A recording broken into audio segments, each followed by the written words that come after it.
Jamás, en todos mis 80 y tantos años, sentí un frío tan desgarrador en el pecho, una punzada tan amarga como cuando llegó la noticia. Esa noticia que te congela la sangre, ¿sabes? Era como si el aire mismo se volviera denso, pesado, cargado de un lamento que aún no se había pronunciado, pero ya se sentía en el alma. Imagínate, sentado aquí en mi cocina, con el aroma del café mañanero, y de repente, ese recuerdo me arrastra a un tiempo lejano, a una corte llena de oro y peligros. Ese día, mi corazón, sí, mi corazón, se encogió hasta casi desaparecer.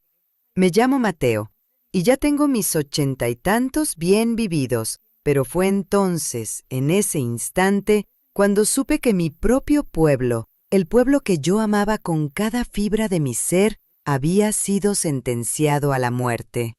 Yo era Esther, la reina, ¿lo puedes creer? Tenía un palacio, riquezas, el favor del rey Asuero, todo lo que uno podría soñar, pero mi alma se retorcía como un trapo mojado. El edicto de Amán, ese hombre vil, ese veneno que se había infiltrado en la corte, había sido sellado. Una sentencia de muerte para todos los judíos del imperio. ¿Te imaginas esa injusticia? El olor a incienso caro en los pasillos del palacio se mezclaba con el hedor del miedo que subía por las paredes. Podía escuchar los susurros de los eunucos, el tintineo distante de las copas en los banquetes, y todo sonaba a burla, a una melodía fúnebre para los míos. El lujo se convirtió en una prisión de oro, y la corona en un peso insoportable, una burla cruel. La noticia llegó como un rayo en cielo despejado, quemando la esperanza. Un día específico, el 13º día del 12º mes, todos los judíos serían aniquilados. Mis hermanos, mis hermanas, mis ancianos, mis niños, todos. El polvo del desierto que se colaba por las rendijas contra la ley de un imperio tan vasto y cruel. El miedo me atenazaba el estómago, un nudo frío y pesado. Podría desafiar al rey, arriesgarlo todo, mi vida, mi posición, por un pueblo que ni siquiera sabía que yo era suya. El silencio. ¿Sería mi fin o el de ellos? Pero en medio de ese pánico que me ahogaba, mi mente, ¿sabes?, se escapaba a otro tiempo, a otro lugar. Recordaba mi aldea, no este palacio de mármol frío, sino el calor de la tierra, el polvo que se levantaba con cada paso en el desierto. Yo era Hadasa entonces, una muchacha más, huérfana sí, pero nunca sola. Mordecai, mi primo, mi padre, mi todo, me había recogido. Su voz, grave y llena de sabiduría, me contaba historias bajo las estrellas. No había incienso entonces, solo el aroma a pan recién hecho y a vida simple. Éramos pocos, unidos por la fe, por la sangre, por la esperanza.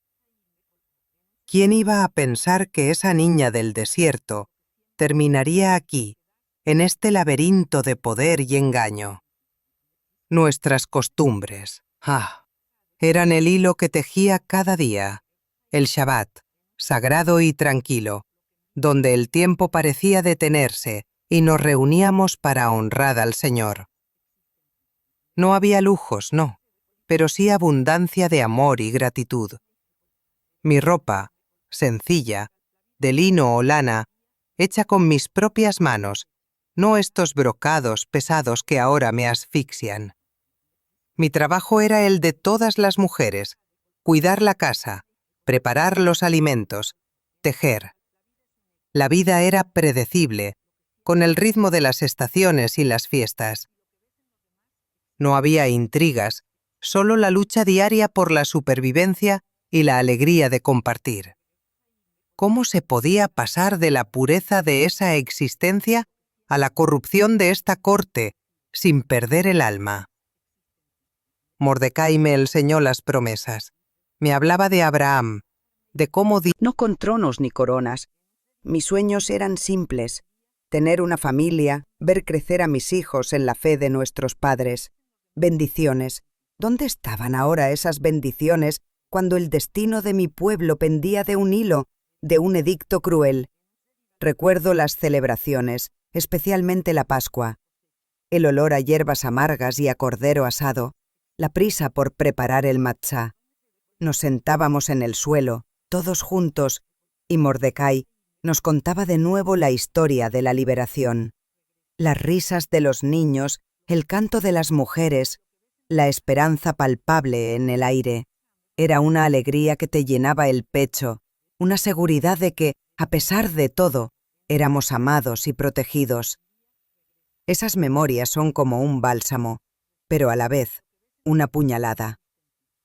¿Cómo podían ahora aquellos mismos niños, aquellas mismas mujeres, enfrentarse a una masacre sin piedad?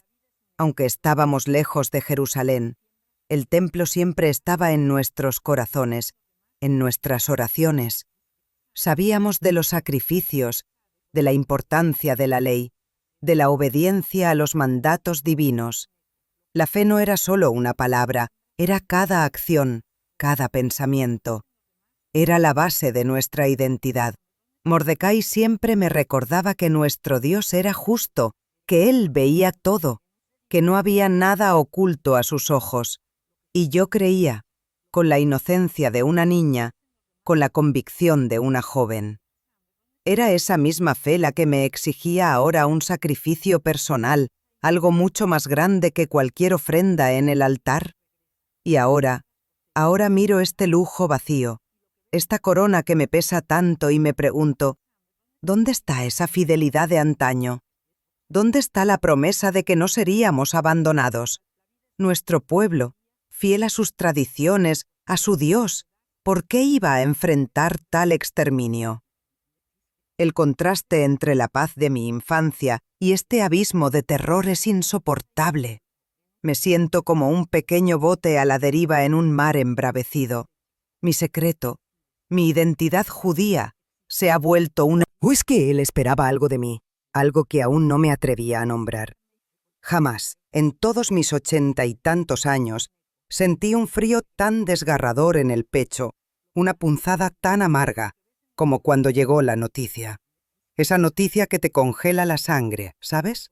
Era como si el aire mismo se volviera denso, pesado, cargado de un lamento que aún no se había pronunciado, pero ya se sentía en el alma. Imagínate, sentado aquí en mi cocina, con el aroma del café mañanero, y de repente, ese recuerdo me arrastra a un tiempo lejano, a una corte llena de oro y peligros. Ese día, mi corazón, sí, mi corazón, se encogió hasta casi desaparecer.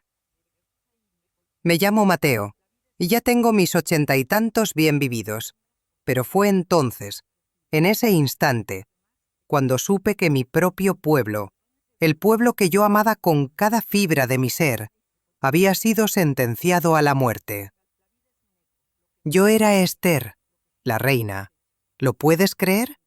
Tenía un palacio, riquezas, el favor del rey Asuero, todo lo que uno podría soñar, pero mi alma se retorcía como un trapo mojado. El edicto de Amán, ese hombre vil, ese veneno que se había infiltrado en la corte, había sido sellado, una sentencia de muerte para todos los judíos del imperio. ¿Te imaginas esa injusticia? El olor a incienso caro en los pasillos del palacio se mezclaba con el hedor del miedo que subía por las paredes. Podía escuchar los susurros de los eunucos, el tintineo distante de las copas en los banquetes, y todo sonaba a burla, a una melodía fúnebre para los míos. El lujo se convirtió en una prisión de oro, y la corona en un peso insoportable, una burla cruel. La noticia llegó como un rayo en cielo despejado, quemando la esperanza. Un día específico, el 13º día del 12º mes, Todos los judíos serían aniquilados. Mis hermanos, Una reina, por muy poderosa que pareciera, contra la ley de un imperio tan vasto y cruel. El miedo me atenazaba el estómago, un nudo frío y pesado. ¿Podría desafiar al rey? ¿Arriesgarlo todo, mi vida, mi posición, por un pueblo que ni siquiera sabía que yo era suya? El silencio.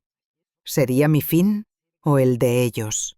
Pero en medio de ese pánico que me ahogaba, mi mente, ¿sabes?, se escapaba a otro tiempo, a otro lugar.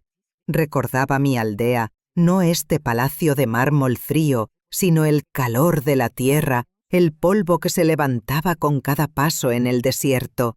Yo era Hadasa entonces, una muchacha más, huérfana sí, pero nunca sola. Mordecai, mi primo, mi padre, mi todo, me había recogido. Su voz, grave y llena de sabiduría, me contaba historias bajo las estrellas. No había incienso entonces, solo el aroma a pan recién hecho y a vida simple. Éramos pocos, unidos por la fe, por la sangre, por la esperanza. ¿Quién iba a pensar que esa niña del desierto terminaría aquí, en este laberinto de poder y engaño? Nuestras costumbres, eran el hilo que tejía cada día, el Shabbat, sagrado y tranquilo, donde el tiempo parecía detenerse y nos reuníamos para honrar al Señor. No había lujos, no, pero sí abundancia de amor y gratitud. Mi ropa sencilla, de lino o lana, hecha con mis propias manos, no estos brocados pesados que ahora me asfixian. Mi trabajo era el de todas las mujeres, cuidar la casa, preparar los alimentos, tejer. La vida era predecible, con el ritmo de las estaciones y las fiestas. No había intrigas, solo la lucha diaria por la supervivencia y la alegría de compartir. ¿Cómo se podía pasar de la pureza de esa existencia a la corrupción de esta corte sin perder el alma? Mordecai me enseñó las promesas. Me hablaba de Abraham, de cómo Dios lo sacó de Ur de los caldeos, de Moisés y él. Soñábamos con la redención, con la llegada del Mesías, no con tronos ni coronas. Mis sueños eran simples: tener una familia, ver crecer a mis hijos en la fe de nuestros padres. Bendiciones. ¿Dónde estaban ahora esas bendiciones cuando el destino de mi pueblo pendía de un hilo, de un edicto cruel?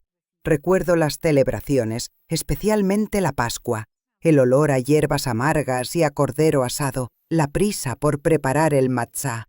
Nos sentábamos en el suelo, todos juntos, y Mordecai nos contaba de nuevo la historia de la liberación, las risas de los niños, el canto de las mujeres, la esperanza palpable en el aire.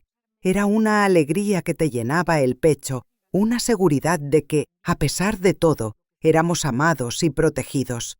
Esas memorias son como un bálsamo, pero a la vez una puñalada. ¿Cómo podían ahora aquellos mismos niños, aquellas mismas mujeres, enfrentarse a una masacre sin piedad? Aunque estábamos lejos de Jerusalén, el templo siempre estaba en nuestros corazones, en nuestras oraciones. Sabíamos de los sacrificios, de la importancia de la ley, de la obediencia a los mandatos divinos. La fe no era solo una palabra, era cada acción, cada pensamiento, era la base de nuestra identidad. Mordecai siempre me recordaba que nuestro Dios era justo, que Él veía todo, que no había nada oculto a sus ojos. Y yo creía, con la inocencia de una niña, con la convicción de una joven. Era esa misma fe la que me exigía ahora un sacrificio personal, algo mucho más grande que cualquier ofrenda en el altar. Y ahora miro este lujo vacío, esta corona que me pesa tanto y me pregunto, ¿dónde está esa fidelidad de antaño? ¿Dónde está la promesa de que no seríamos abandonados? Nuestro pueblo, fiel a sus tradiciones, a su Dios, ¿por qué iba a enfrentar tal exterminio? El contraste entre la paz de mi infancia y este abismo de terror es insoportable. Me siento como un pequeño bote a la deriva en un mar. ¿Podría Dios habernos olvidado a nosotros, sus elegidos? ¿O es que Él esperaba algo de mí, algo que aún no me atrevía a nombrar? Pero, ¿sabes? El verdadero peso de mi identidad judía en el palacio, esa que había mantenido oculta por años, comenzó a ser una carga insoportable, como una piedra atada a mi cuello. Cada vez que Amán pasaba con su séquito, con esa arrogancia que le brotaba por los poros, sentía sus ojos o los de sus espías sobre mí, como buscando algo que delatara mi origen. El aire se volvió denso con las sospechas, los cuchicheos en los pasillos, las miradas que se desviaban cuando yo pasaba. Era una humillación silenciosa, constante, que me hacía sentir como una impostora, una amenaza que esperaba ser descubierta. Y mi primo Mordecai, ¿sabes? Él no se quedó callado. Sus mensajes eran urgentes, llenos de desesperación, pero también de una fe que me avergonzaba un poco. Me recordaba mi propósito, me empujaba a actuar. Él, parado a las puertas del palacio, vestido de cilicio, gritando su lamento por nuestro pueblo, mientras yo, aquí dentro, en mis sedas, sentía la distancia del rey Asuero. Él vivía en su propio mundo de banquetes y placeres, ajeno a mi agonía, ajeno al destino de millones. Era como si su olvido fuera tan cruel como la propia sentencia de muerte, una traición silenciosa a la justicia. Entonces, el ambiente en la corte empezó a envenenarse de verdad. Las acusaciones falsas, aunque no directamente contra mí al principio, flotaban en el aire como polvo, empañándolo todo. Se hablaba de complots, de traiciones, de los judíos como un pueblo rebelde que no obedecía las leyes del rey. Amán, con su lengua viperina, alimentaba esos rumores, construyendo un muro de odio alrededor de nosotros. Podía sentir las miradas frías de los otros nobles, las sonrisas forzadas. La verdad se retorcía. Era como si las paredes de oro del palacio, antes mi refugio, se cerraran sobre mí, convirtiéndose en una prisión. Los eunucos que antes me servían con deferencia, ahora parecían custodios, sus ojos escudriñando cada uno de mis movimientos. Mis días transcurrían en un lujo sofocante. Cada joya, cada brocado, me recordaba mi impotencia. Ya no era la Hadasa libre del desierto, sino Esther, la reina enjaulada, prisionera de mis propios privilegios. La libertad de mi pueblo pendía de un hilo, y yo, su única esperanza, me sentía más cautiva que nunca, con el corazón encogido por la desesperación. La influencia de Amán crecía día a día, como una sombra maligna que cubría todo el imperio. El rey Asuero, cegado por su adulación y su veneno, le había dado carta blanca. Los vecinos de Susa, los príncipes de las provincias, todos parecían caer bajo su influjo, o al menos temían desafiarlo. Sentía la traición no solo en la corte, sino en el silencio de aquellos que quizás sabían la verdad, pero preferían mirar a otro lado. El hedor a miedo y a intriga era palpable, más fuerte que el incienso, y yo, en mi soledad, veía cómo se tejía la red que atraparía a los míos. Y entonces, ¿sabes qué? Me di cuenta, con una claridad que me heló la sangre, de que yo misma era vista como una amenaza. Si mi origen judío salía a la luz, no solo mi vida estaría en peligro, sino que mi posición como reina se convertiría en una vergüenza para el rey Asuero. Amán no dudaría en usarlo en mi contra, para desacreditarme, para justificar la aniquilación de mi pueblo. Yo no era una bendición para ellos, era una carga, un riesgo, un eslabón débil en la cadena de su poder. Esa revelación me golpeó con la fuerza de un rayo, dejándome sin aliento, con un terror gélido. En medio de todo esto, la aparente familia... Yo sentía ese silencio como un abismo, una prueba de fe que me hacía temblar. No había señales, no había milagros, solo la cruda realidad de un edicto de muerte. Pero, ¿era realmente silencio o era una invitación a la acción? ¿Estaba Dios esperando que yo, una humilde mujer, me atreviera a dar el paso, a ser su voz en medio de la oscuridad más profunda? El mensaje de Mordecai, ese que me llegó a través de Hathach, ¿sabes?, fue como un golpe en el alma, pero también como una luz que perforaba la oscuridad. No pienses que escaparás en la casa del rey más que cualquier otro judío, decía. Y luego, esas palabras que me calaron hasta los huesos. Porque si callas absolutamente en este tiempo, respiro y liberación vendrá de alguna otra parte para los judíos. Mas tú y la casa de tu padre pereceréis, y quién sabe si para esta hora has llegado al reino. Madre mía, ¿para esta hora? ¿Yo? Una niña huérfana en este palacio de oro. Era una profecía, un llamado directo de Dios a través de mi primo, recordándome el pacto, el propósito divino. Esa frase, para esta hora, se me clavó en el corazón como una espina, pero también como una verdad innegable. Me llevó de vuelta a las noches en el desierto, bajo las estrellas, escuchando a Mordecai hablar de nuestro linaje, de las promesas de Dios a Abraham. ¿Era este mi verdadero valor, mi herencia, no las joyas o el trono, sino la fe de mis antepasados y la posibilidad de ser un instrumento en sus manos? Pensé en mis padres, en su memoria, en cómo habrían querido que yo defendiera a nuestro pueblo. El miedo seguía ahí, sí, pero se mezclaba con una convicción que nunca antes había sentido, un fuego lento que empezaba a arder dentro de mí. Y entonces, en esa soledad del palacio entre brocados y sedas, me di cuenta de que mi silencio no era una opción, era una traición a mi pueblo, a mi herencia, a ese Dios que Mordecai me había enseñado a amar. ¿De qué servían las riquezas si mis hermanos morían? Las historias de valor, de fe inquebrantable, resonaban en mi mente. David frente a Goliat, Moisés ante el faraón. Mi corazón temblaba. ¿Pero no era acaso el temor el primer paso hacia el valor? No podía permitir que me subestimaran, que vieran solo a la reina adornada, no a la hadasa con una fe feroz. Mi mente empezó a trabajar, ¿sabes? Ya no era solo el pánico, sino una estrategia, una decisión silenciosa, pero rotunda. No bastaba con llorar. Había que actuar. Sabía el riesgo. Ir al rey sin ser llamada era la muerte.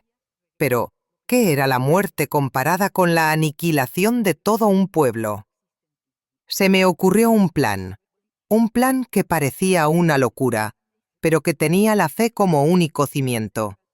Pediría ayuda, sí, pero antes me fortalecería en la oración y el ayuno. Mostraría a los que me subestimaban, a los que solo veían una figura decorativa, que había algo más profundo, una fuerza que no conocían. Así que mandé a decir a Mordecai: «Ve y reúne a todos los judíos que se hallan en Susa, y ayunad por mí, y no comáis ni bebáis en 3 días, noche y día. Yo también con mis doncellas ayunaré igualmente, y entonces entraré a ver al rey, aunque no sea conforme a la ley. Y si perezco, que perezca». ¿Escuchas eso? Si perezco, que perezca. Era una declaración, una entrega total, un acto de fe silencioso, sí, pero que resonó más fuerte que cualquier grito en el palacio. Ya no era Esther, la reina asustada. Era Esther, la sierva de Dios, lista para enfrentar lo desconocido con la esperanza de que Él, en su infinita sabiduría, revelaría su justicia. Y entonces, ¿sabes? Esos 3 días de ayuno fueron como si el tiempo se detuviera, como si el mundo exterior dejara de existir. En mi palacio de oro, entre sedas y perfumes, era una entrega total, un vaciarse de mí misma para llenarme de él. Sentía el hambre, sí, pero más que eso, sentía una claridad creciendo dentro de mí, una paz que superaba todo entendimiento. Era mi oración más profunda, mi acto de fe más puro en el silencio de mi alma. Esos días me llevaron de vuelta a las historias de mi niñez, a esas veces que Mordecai nos contaba de profetas que ayunaban y oraban, buscando la voluntad de Dios. Yo no era una profeta, solo una muchacha asustada, pero entendí que este no era un momento para la lógica humana, sino para la fe más allá de lo comprensible. Había una rendición en cada hora que pasaba, una aceptación de que, si Él había puesto esta carga sobre mí, también me daría la fuerza. Renuncié a mi propia sabiduría, a mis propios planes, y le entregué el control a Él, al Dios de Abraham, de Isaac, de Jacob. Si moría, moría, pero no en silencio. Cuando el tercer día amaneció, sentí una fuerza, una determinación que no era mía. Me vestí con mis ropas reales, las más espléndidas, no por vanidad, sino para honrar al Rey y sobre todo para honrar el propósito de Dios. Cada joya, cada pliegue de la tela, era un recordatorio de la misión que me esperaba. El aroma a incienso en el palacio, que antes me ahogaba, ahora parecía guiarme. El corazón me latía con fuerza, un tambor en el pecho, pero ya no era solo miedo, era una mezcla extraña de terror y una fe inquebrantable, una certeza de que no estaba sola en esto. La hora había llegado y yo estaba lista. Entonces, ¿sabes? Caminé hacia el patio interior del palacio, el corazón en la garganta, sintiendo cada paso en el mármol frío. Cada eunuco, cada guardia que veía, era un recordatorio del riesgo. Nadie podía entrar al rey sin ser llamado, bajo pena de muerte, a menos que él extendiera su cetro de oro. La tensión pendía de ese momento, de un simple gesto del rey, de una decisión tomada en un instante. Era un abismo al que me lanzaba con los ojos de la fe. Cuando llegué a la sala del trono y vi al rey Asuero sentado allí, majestuoso, en toda su gloria, mi corazón dio un vuelco. Él estaba allí, inalcanzable, con su corona y su poder. Mis rodillas temblaron, y por un instante el miedo me paralizó. Pero entonces recordé el ayuno, las oraciones de mi pueblo. Levanté la mirada, y nuestros ojos se encontraron.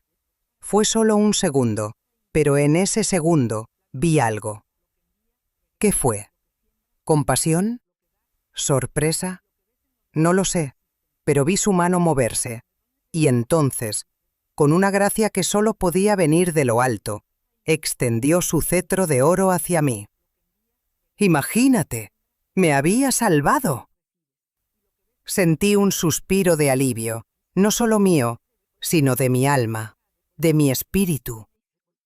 El peso de la muerte se levantó de mis hombros, al menos por ese instante. Me acerqué, temblorosa, y toqué la punta del cetro.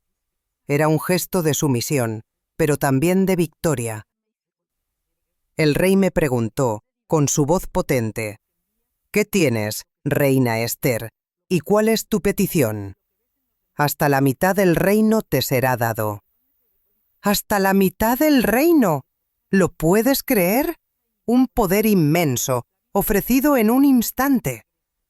Pero mi corazón no anhelaba el poder, anhelaba la salvación, y sabía que este no era el momento de desvelar todo mi plan. Así que, con una sonrisa que intentaba ocultar el torbellino de emociones en mi interior, le respondí: «Si place al rey, vengan hoy el rey y Amán al banquete que he preparado para él». ¿Por qué un banquete? ¿Por qué no pedirlo todo de una vez? Era una estrategia, ¿sabes? Una forma de suavizar el terreno, de crear un ambiente más íntimo, de preparar el escenario para la verdad. La comida era abundante y la música llenaba el aire. Amán estaba allí, inflado de orgullo, pavoneándose, sin sospechar lo que se avecinaba. Lo miraba y mi alma se retorcía. ¿Cómo podía un hombre ser tan ciego a la justicia divina? El rey de nuevo me preguntó: ¿cuál es tu petición, reina Ester, y te será concedida? ¿Cuál es tu deseo? Hasta la mitad del reino te será dado. La tentación de hablar era fuerte, pero me contuve. No, aún no.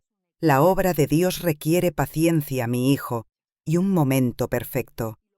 Mi petición y mi deseo es: si he hallado gracia en ojos del rey, y si place al rey otorgar mi petición y hacer mi deseo, que vengan el rey y Amán al banquete que les prepararé mañana, y mañana haré conforme a la palabra del rey, le dije. Otro día, otra oportunidad para Amán de ahogarse en su arrogancia. Otra noche para que yo orara, para que me fortaleciera.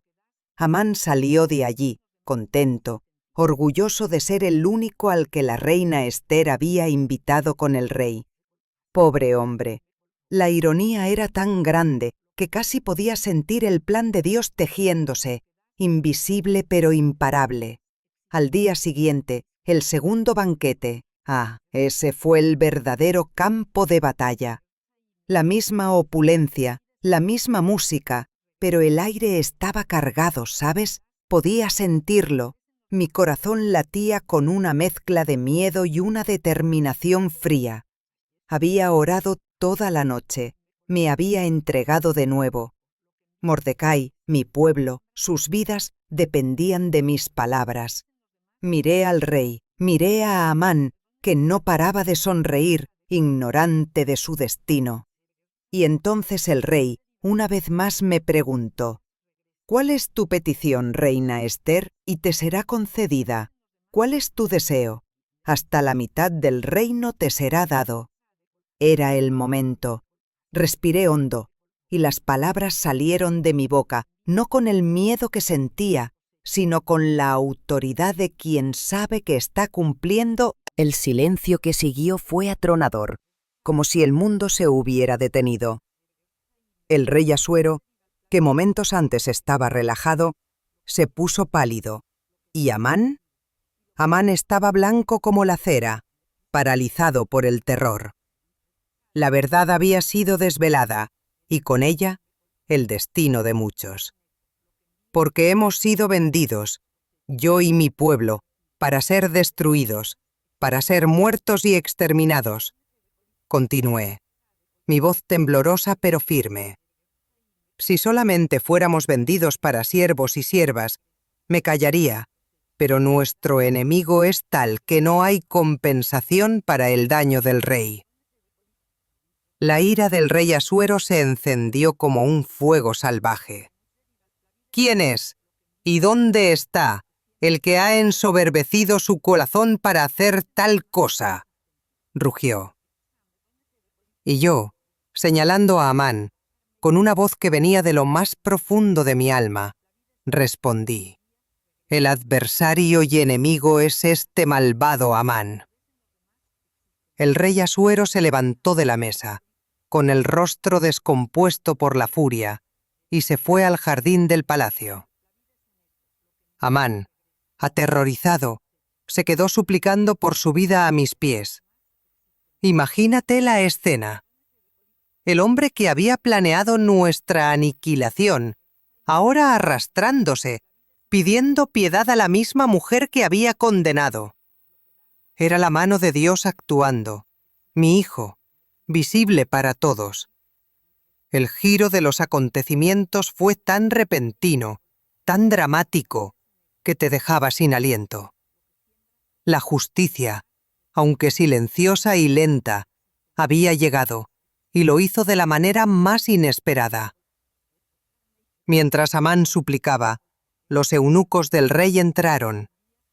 Harbona, uno de ellos, dijo: «He aquí, la horca de 50 codos de altura que hizo Amán para Mordecai, el que habló bien por el rey, está en casa de Amán. 50 codos, más de 22 metros de altura. Era una muestra de la crueldad de Amán. ¿Verdad? La ejecución de Amán fue un acto de justicia, sí, pero el corazón del asunto era la vida de mi pueblo. El rey Asuero me dio la casa de Amán y a Mordecai lo puso sobre ella. Mi primo, el que había estado de luto en la puerta del palacio, ahora era el segundo en mando en el imperio. Imagínate el cambio. Pero el edicto de Amán, ese que condenaba a muerte a todos los judíos, aún estaba vigente y no se podía revocar, pues una ley persa sellada con el anillo del rey era inmutable. La victoria parcial era un alivio, pero la amenaza seguía cerniéndose sobre los míos. Me arrojé a los pies del rey, llorando y suplicando: si place al rey, y si he hallado gracia delante de él, y la cosa es recta delante del rey, y yo soy agradable a sus ojos, que se escriba para revocar las cartas que ideó Amán hijo de Amedata Agageo, y que escribió para destruir a los judíos que están en todas las provincias del rey. Mis lágrimas, mi desesperación eran reales. No bastaba con la muerte de Amán. La raíz del problema, la ley, tenía que ser abordada. Era mi segundo gran acto de fe, de valentía, de intercesión. No podía descansar hasta que mi pueblo estuviera a salvo. El rey, conmovido, me dijo: escribid vosotros también a los judíos como bien os parezca, en nombre del rey, y selladlo con el anillo del rey, porque un escrito que se sella con el anillo del rey no se puede revocar. No se podía revocar el edicto, pero sí se podía emitir uno nuevo. Era una solución ingeniosa, una forma de respetar la ley y al mismo tiempo salvar a los inocentes. Mordecai, con el anillo del rey, redactó un nuevo decreto.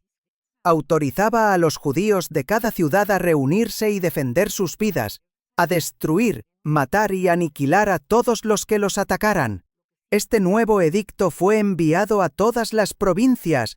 Imagínate el mensaje: de luto y desesperación a esperanza y la posibilidad de... Mordecai salió de la presencia del rey vestido de ropas reales de azul y blanco, con una gran corona de oro y un manto de lino fino y púrpura.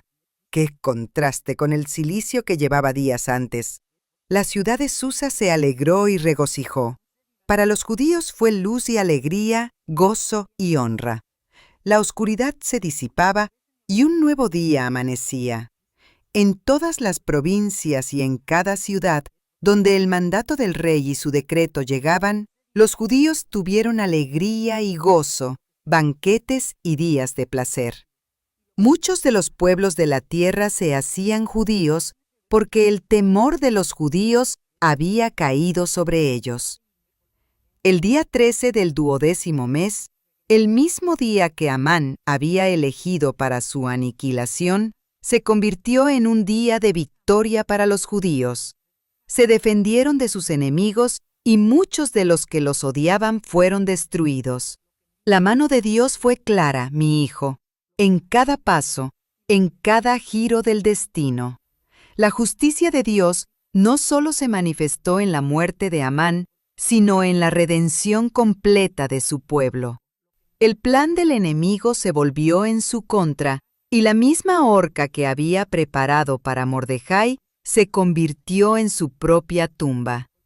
Y el pueblo judío, ¿sabes?, celebró con un gozo inmenso, estableciendo la fiesta de Purim para recordar cada año esa liberación milagrosa. Era un recordatorio de que, incluso en los momentos más oscuros, cuando todo parece perdido, Dios tiene un plan y a menudo usa a los más inesperados, a los más humildes, para llevarlo a cabo.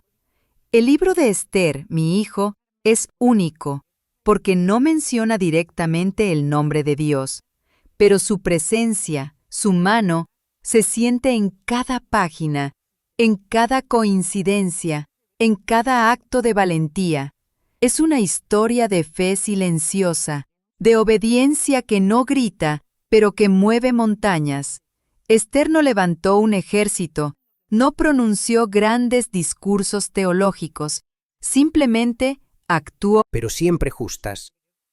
Y yo, Mateo, aquí sentado, al recordar la historia de Esther, me doy cuenta de que la vida está llena de esos momentos, ¿sabes? Esos momentos en los que parece que todo está perdido, que la injusticia reinará. Pero es en esos abismos donde la fe se prueba, donde el verdadero carácter se forja. Esther, una huérfana convertida en reina, demostró que el poder no reside en la corona, sino en el corazón, en la disposición a arriesgarlo todo por aquello que es justo, por aquello que Dios nos ha encomendado proteger. La historia de Esther me recuerda que a veces Dios nos coloca en lugares inesperados, en posiciones de influencia que jamás habríamos soñado, no para nuestro propio beneficio, sino para el de otros, para ser una voz para los que no tienen voz, para ser una luz en la oscuridad. Y a veces, esa voz, esa luz, surge del silencio, de la oración, de la decisión solitaria de hacer lo correcto, incluso cuando el miedo nos paraliza. No siempre es con milagros grandiosos y visibles, sino con actos pequeños, pero inmensos en su fe. Entonces, mi hijo, ¿qué te enseña esta historia? Nos enseña que la traición, la injusticia, pueden parecer invencibles, pero que la fe, la verdadera fe, tiene el poder de cambiar el curso de la historia. Nos enseña que no hay situación tan desesperada que Dios no pueda transformar, que a veces, el mayor acto de valentía no es luchar con una espada, sino acercarse a un trono, con el corazón en la mano, confiando en que Él abrirá el camino, y que la justicia divina, siempre prevalece, aunque a veces su llegada nos parezca tardía. ¿Y tú, mi hijo, qué harías si te encontraras en un momento como este, cuando sientes ese llamado, esa punzada en el alma que te dice que debes actuar, que debes hablar, incluso si el riesgo es grande? ¿Lo escucharías? ¿Te atreverías a poner tu vida, tu comodidad, tu seguridad, en las manos de Dios, confiando en su propósito mayor? La vida nos presenta encrucijadas, pequeñas o grandes. #Atoralo, meta donde nuestra fe es puesta a prueba. ¿Elegirás el silencio cómodo o la valentía que viene de lo alto? Si esta historia ha tocado tu corazón y te ha hecho reflexionar sobre la fuerza de la fe y la justicia divina, suscríbete para más historias como esta. Hay muchas más lecciones que aprender, muchos más testimonios que compartir aquí, en la mesa de mi cocina, mientras el café sigue caliente.